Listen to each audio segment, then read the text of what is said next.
guys, how you doing? It's me, it's Guy. Thank you so much for watching this video. Thank you so much if you watched the other videos as well. And if you haven't watched the first video on the guitar, leave the link up top. It's just quick, easy, get you started. If you don't know anything about guitar or music theory, basic stuff, okay? So I'll leave that up top.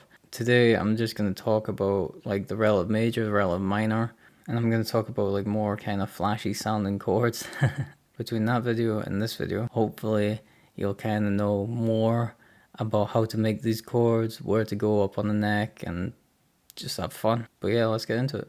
To find the relative minor of like a chord or a scale, pretty much you're looking for the sixth note of that scale, of that harmonized major scale.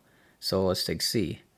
Your harmonized major scale is going to go C, D, E, F, G, A, B, C, okay? So the sixth of that scale is A minor. And to get the relative major of A minor, all you're going to do is take that same scale, but you're starting from the sixth, which is A.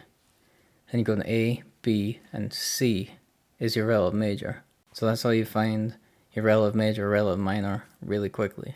Going from there, I'm going to talk about sevens. In the sevens range, you've got major, minor, and dominant seven. Okay, we'll talk about that in a second, so don't panic. Major sevens, you're gonna kick yourself listening to how easy these are to find. All you're doing, taking that harmonized major scale, okay, and you're taking the triad, the major triad, 1, 3, and 5, and then you're adding a 7. That's how easy it is to make a major 7. So to give an example of that, let's grab a guitar. So let's go from major 7 of A. So we got A, C sharp, and E. That's your triad. That's your major triad. To make that 7th, we're adding the 7th in, which is G sharp. So I'm going to switch that up, and I'm going to play it with fingers 1, 2, 3. So that's my A shape there. That's my triad. What I'm going to do to make that a 7 is I'm going to add that G sharp in. So I've got my second finger switching with my first, and my first is going down 1 fret to the first on the G.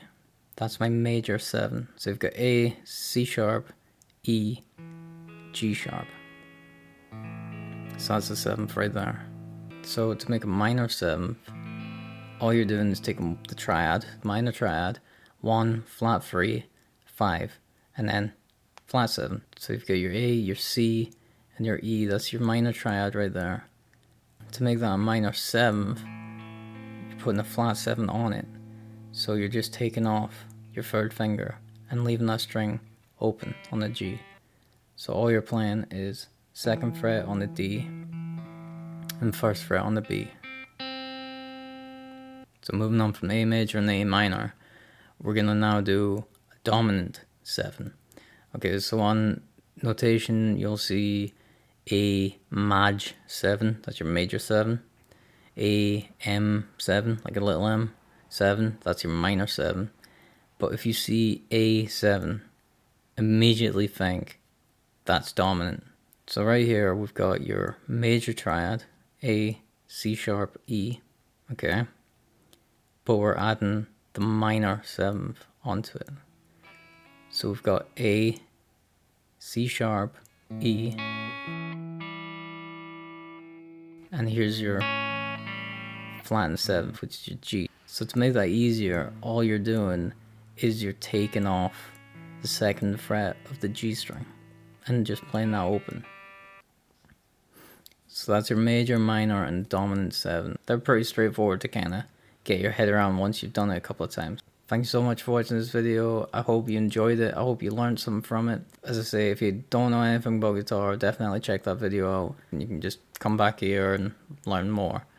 But as I say, I'm going to keep on doing these. So hopefully you enjoy the guitar and you just keep on going with it.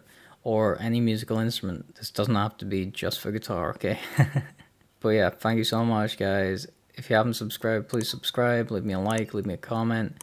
And I'll see you next time.